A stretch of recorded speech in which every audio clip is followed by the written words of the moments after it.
고등학교 물리학 1 어디 한번 해볼까요? 이번 시간에 할 얘기는 자기장에 대한 얘기를 좀 더 길게 해보려고 하는데요. 지난 시간에는 전류가 만드는 자기장을 얘기했었어요. 전기가 자기 성질을 띠게 만드는. 근데 어, 우리가 얘기하는 것 중에 자석이 어떻게 만들어지는지, 그러니까 그럼 왜 어떤 물체는 자성을 띠고 어떤 물체는 자석의 성질을 띠지 않는지 등은 얘기하지 않았단 말이에요. 오늘은 그 이유와 어떤 물질은 자기 자석의 성질을 띠고 안 띠는 그 이유와, 그리고 전자기유도 지난 시간에 얘기했던 것처럼 전기가 또 자기를 만들었다면 이번에는 자기도 전기를 만들 수 있지 않을까? 라는 얘기 같이 해보도록 하겠습니다. 자, 먼저 이런 자기적인 성질, 자석의 성질, 우리가 이걸 자성이라고 합니다. 그리고 외부 자기장에 의해서 물질 내 원자가 나타나는 자기장의 배열이 바뀌어 물질이 자석의 성질, 자성을 띠게 되는 현상을 우리가 자기화라고 하는데요. 그 배열에 따라서 물질은 크게 세 개로 나눠져요. 그 자성체 중에 첫 번째 강자성체는 외부 자기장의 방향과 같은 방향으로 자기화되는 비율이 높은 물질입니다. 그 안에, 그 물질 안에 보면은 그 자석의 방향, 그 자성을 띠는 그 방향이 서로 다 다르게 막 섞여 있어요.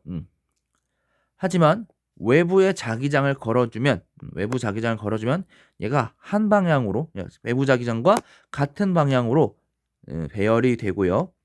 배열이 된 후에 강자성체의 경우에는 외부 자기장이 제거되어도 자성을 오래 유지해서 하는 성질을 갖고 있습니다. 철, 니켈, 코발트 등의 물질들이 해당하죠.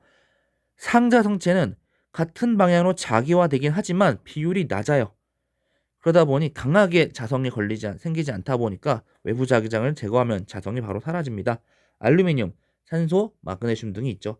지금 여기서 보면은 강자성체에 해당하는 그림과 상자성체에 해당하는 그림을 조금 다르게 그려놨어요.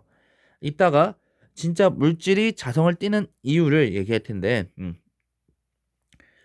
결국에 원자 모형 때문에 결국 그렇게 되는 거거든요. 원자 모형 때문에 원자가 어떤 방향으로 어떤 모양으로 있느냐가 자성과 관련돼 있는 성질을 띠게 되는 이유인데, 상자성체는 그 자기화되는 비율이 낮다 보니까 원자 개념에서 다 서로 다르게 있다면, 강자성체의 경우에는 자기화되는 비율이 높다 보니까 그 주변이 또 같은 방향, 또 조금씩 부분씩 서로 다른 원자들이 부분씩 서로 같은 방향을 띠고 있어요.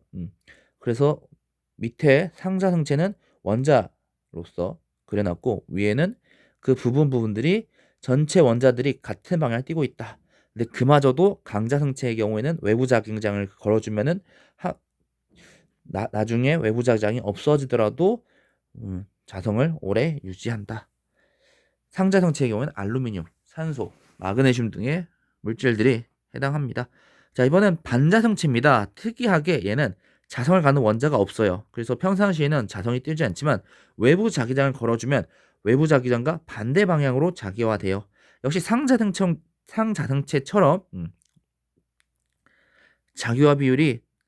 자기화되는 비율이 낮기 때문에 원자 개념에서 자성이 생기고요. 그마저도 상자성체처럼 외부 자기장이 없어지면 자성이 바로 없어지는 성질을 갖고 있다. 유리, 구리, 물 등이 속합니다. 그리고 지난번 봤던 전자석, 그 전류로 인한 자기장이 걸릴 때만 안에 있는 철심이 자성을 띠게 되는 성질이었는데, 거기 안에 있는 철심이 바로 강자성체가 되겠죠.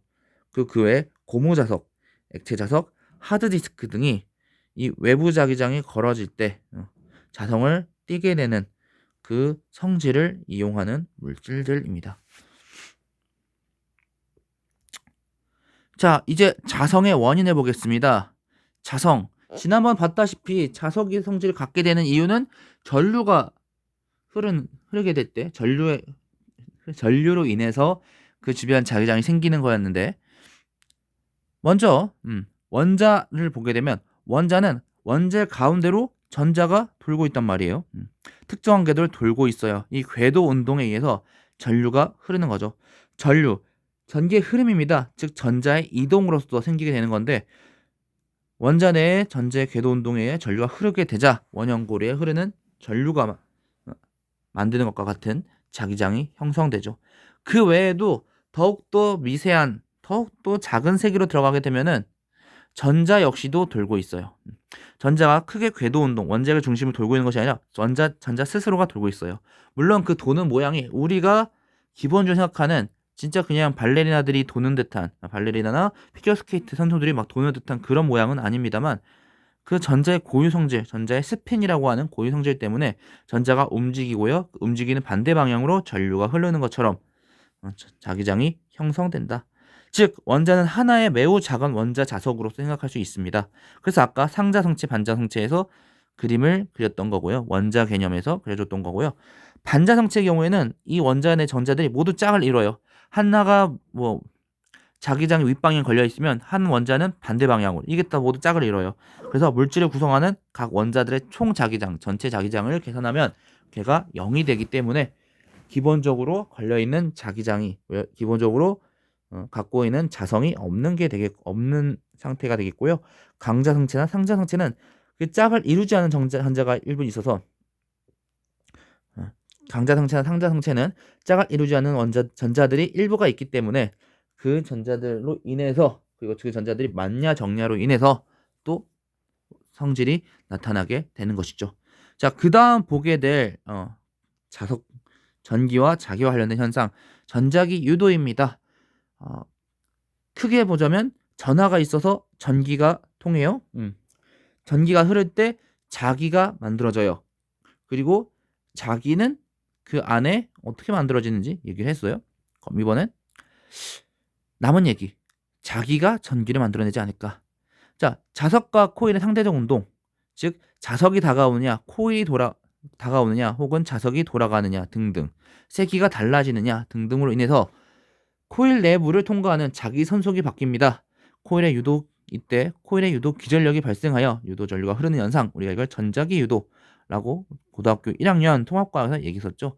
좀 내용이 어렵습니다. 그때는 자석의 성질이 세진다, 자석의 세기가 세진다, 자석의 방향이 바뀐다라고 표현하는데요. 우선 자기 선속이라는 표현이 나왔네요. 자기 선속은 자기력 선속이라고도 하고요.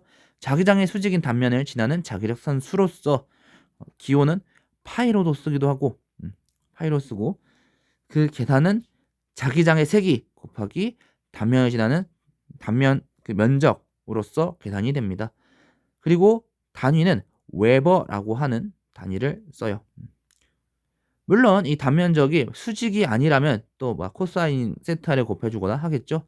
정의 자체가 자기장의 수직인 단면을 지나는 자기력 선수다. 자, 이 전자기 유도 방향을 한번 보겠습니다. 방향. 이 렌츠라는 사람이 밝혀낸 법칙인데요. 전자기 유도가 일어날 때 자기 선속의 변화를 방해하는 방향으로 유도 전류에 의한 자기장이 형성되도록 유도 전류가 흐른다. 자, 밑에 그림을 준비했습니다. 밑에 그림을 준비했어요. N극 자석이 다가와요. N극 자석이 다가온다. 자, 자기 선속의 변화를 방해하는 방향으로 하는데요. N극이면 자기력선이 나오는 쪽이죠. 자기력선이 나오고 있는데 그 나오는 것들이 더 증가하겠네요. 얘를 밀어내야 되겠습니다. 방해하는 방향으로 유도되다 보니 N극 다가오는 방향에 자석 N극이 생기는 것처럼 그런 자기장이 형성되도록 유도 전류가 만들어진다. 자석이 다가오면 그 자석을 밀어내기 위해, 자석이 멀어지면 그 자석을 당기기 위해 그 방향으로서 자기장이 생기듯이 이 코일에 혹은 솔레노이드에 전류가 흐르게 된다. 그리고 이때 흐르는 전류를 발생시키는 유도 기준력은 패러데이가 밝혀냈습니다. 솔레노이드 그 코일의 가문수가 클수록 또 커지겠고요. 얘네가 더 빨리 바뀔수록, 더 빠르게 다가올수록, 혹은 세기가 더 빠르게 변할수록 등등 그 세기에 비례하여서 유도기준력이 생긴다. 유도기준력의 단위는 당연히 볼트를 쓰겠고요.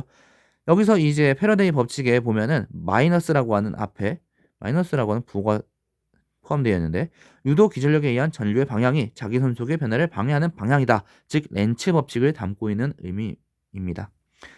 렌츠 법칙을 담고 있는 부호입니다. 발전기 그 자석을 돌리고 솔레노이드 돌리면서 그 자기선속의 변화로 인한 전자기 유도를 이용하는 발전기. 마이크, 소리의 진동이 닿았을 때 그 진동으로 인한 운동, 자석과 코의 상대적 운동이 생기고 그를 통해서 전기적 신호로 변환시키는 것들. 교통카드, 자기장이 다가왔을 때 그 자기장으로 인해서 그 기계 내에, 카드 내에 코일에 전류가 흐르고 그 전류로 인해서 또다시 자기장을 내뿜어 그 센서로 감지되는 무선 충전, 금속 탐지기, 전자기타, 발광 바퀴, 도난 방지 장치 등 모두 먼저 자기장을 흘러주고 그 자기장의 변화로 인해서 그 안에 코일에 전류가 흐르게 되면 그 전류로 인해서 또 자기장이 생겨 그러한 상호작용들을 인식하여 이 신호를 읽어내고 그 신호를 읽어내는 그러한 기능들을 이용한 장치들이죠. 자, 오늘 얘기는 여기까지 하겠습니다. 4시간에 걸쳐서 전기와 자기에 대한 얘기를 많이 했는데요. 이제 다음 시간에는 이 물리학 단원에서, 물리학 1에서 마지막 큰 단원, 파동에 대한 얘기를 해보겠습니다. 자, 그동안 전기, 자기 얘기를 하면서 특히 중학교 2학년 때 나왔던 내용들이 많이 나왔고 중학교 3학년, 고등학교 1학년 때 계속 배웠던 내용들이 많이 나왔어요. 오늘 전자기 유도 같은 경우에도 고등학교 1학년 때 그리고 중학교 3학년 때 에너지 보존 얘기하면서 나왔었던 얘기죠. 하지만 그렇다고 해서 방심하거나 가볍게 생각하지 마시고요. 각각의 상황들이 어떻게 계산되는지 어떻게 분류되는지를 잘 꼼꼼히 체크하시기 바랍니다. 오늘은 여기까지 하겠습니다. 너무나도 수고하셨고요. 그렇다면 고등학교 물리학 1 다음에는 어디부터 할까요?